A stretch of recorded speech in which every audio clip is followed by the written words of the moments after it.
The GRE can be one of the most stressful parts of the graduate school application process. Oftentimes we wonder, what is the ideal GRE score that I need to achieve in order for me to get into a top program in my field? In this video, I share with you some strategies that will help you determine what a good GRE score is for your field of study.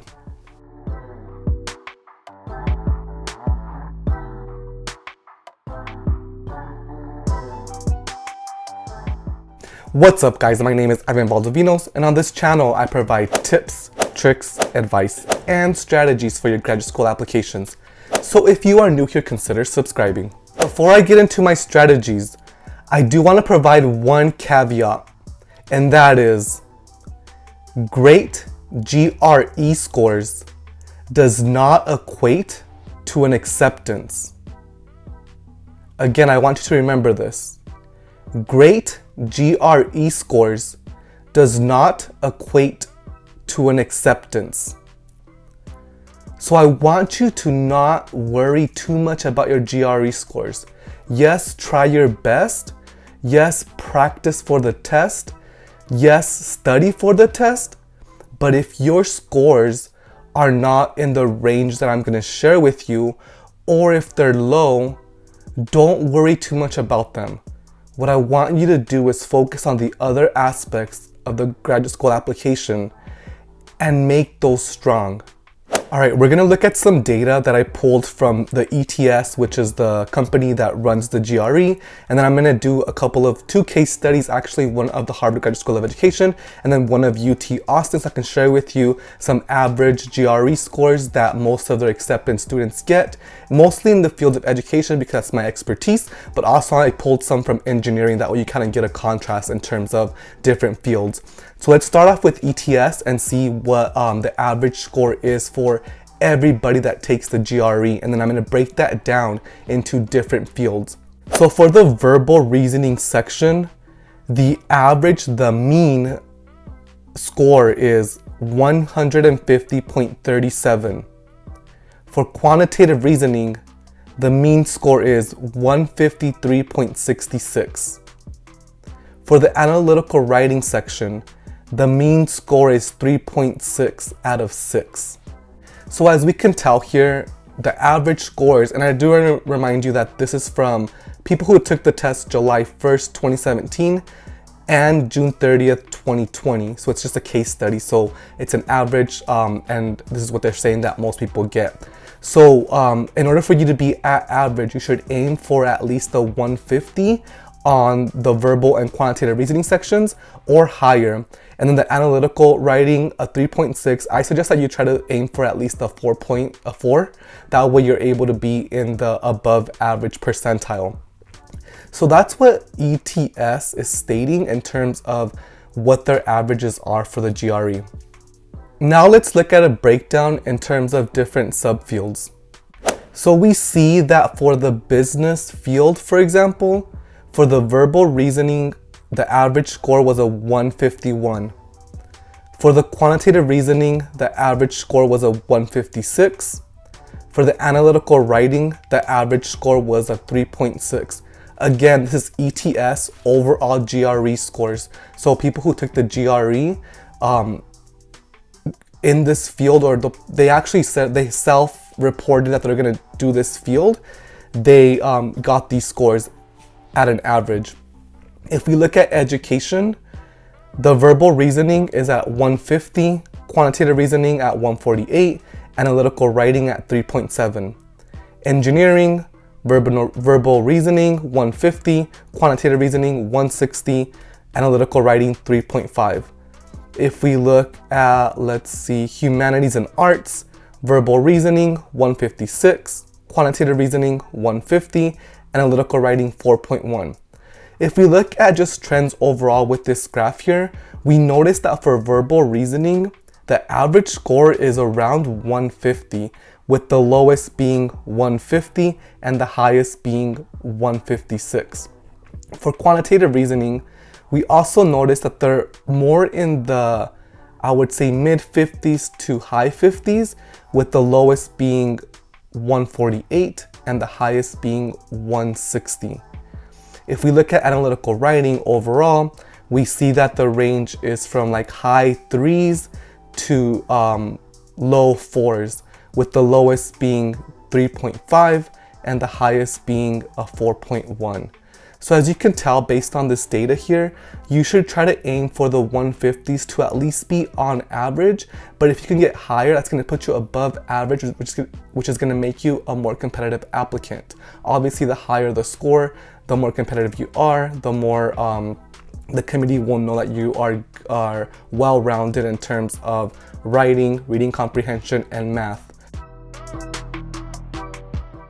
Now let's look at a case study. So I chose the Harvard Graduate School of Education only because I have experience with this program. I graduated from this program in 2016, and when I was conducting my research in terms of when I was applying, I did look at their website and dug deep into the data to see what they expected of their applicants.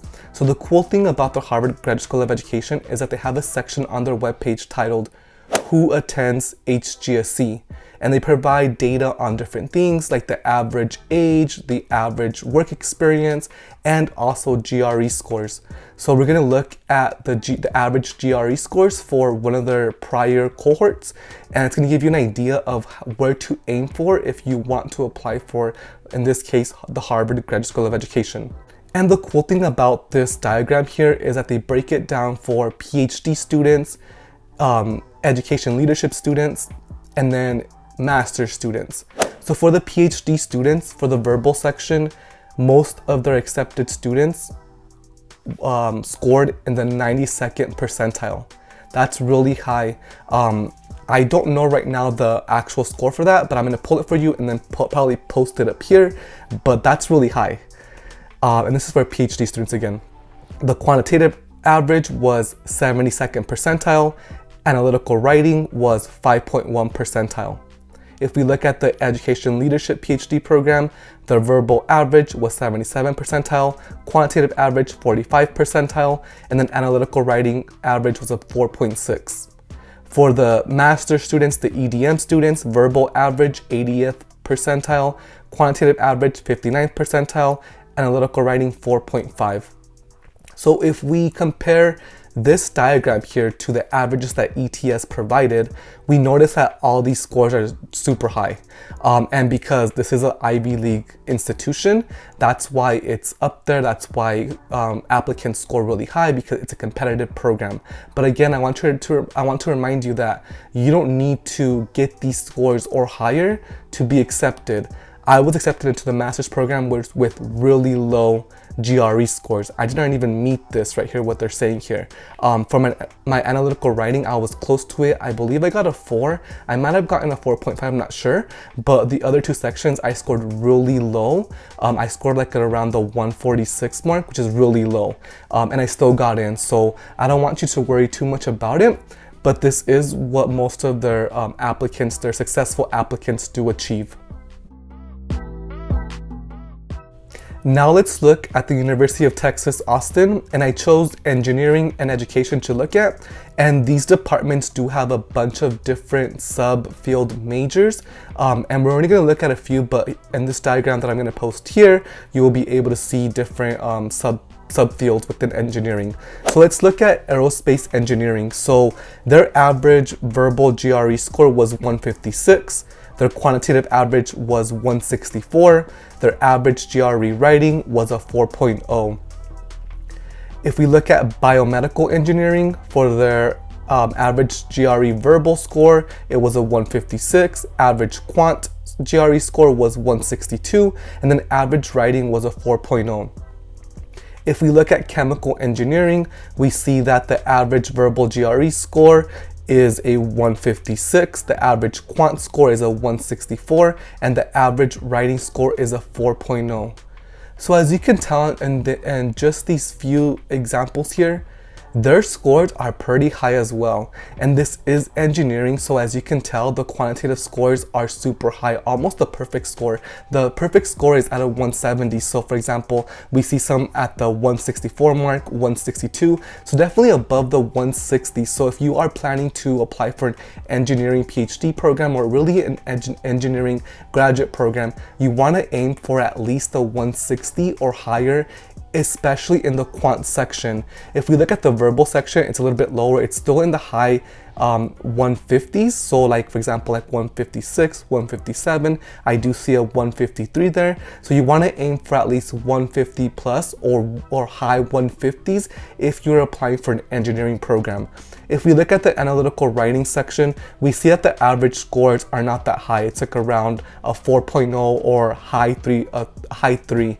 And so the reasoning for this is because in engineering, you don't write that much. At least that's my assumption. I'm not an engineer, so I don't really know. So if you are an engineer, tell me in the comments down below if you all write a lot in your major when you were an undergrad. But I anticipate that as a graduate student, you're going to be conducting more lab work instead of writing. Obviously, your dissertation at the end of the PhD is going to be a writing, what's it called, a writing project, but it's not really writing heavy. So I can see why these students that applied for the engineering department and why they scored pretty low, because it's not an emphasis in their field. All right, so now let's look at University of Texas Austin's education department and see what their GRE scores look like.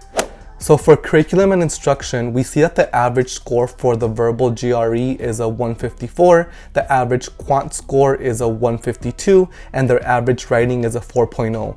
If we look at educational psychology, we see that their average verbal score is a 153, their average quant score is a 162, and their average writing score is a 3.8. If we look at educational leadership and policy, we learned that their average GRE score is a 153, their average quant score is a 150, and their average GRE writing score is a 4.1. If we look at, let's say, educational psychology, we learned that their average verbal score is a 157, their average quant score is a 154, and their average writing is a 4.2. So as you can tell, for the verbal section of the GRE, their averages are around mid 150s. If we look at the quant, their average is around, again, like low 150s, low 150s, I would say. And if we look at the GRE writing portion, I think a good score is a 4 or high 3.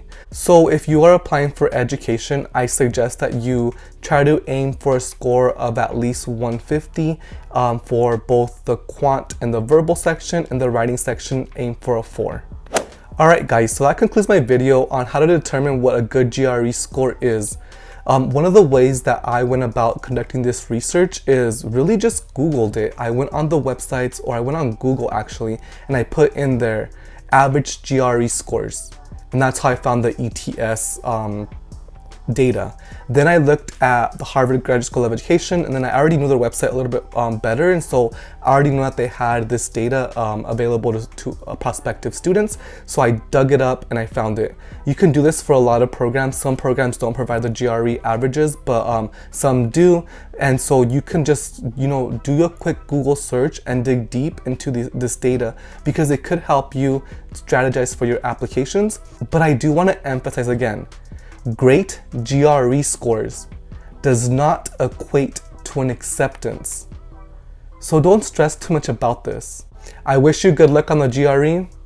Thank you for watching this video. Please like and subscribe, and I will see you in the next video.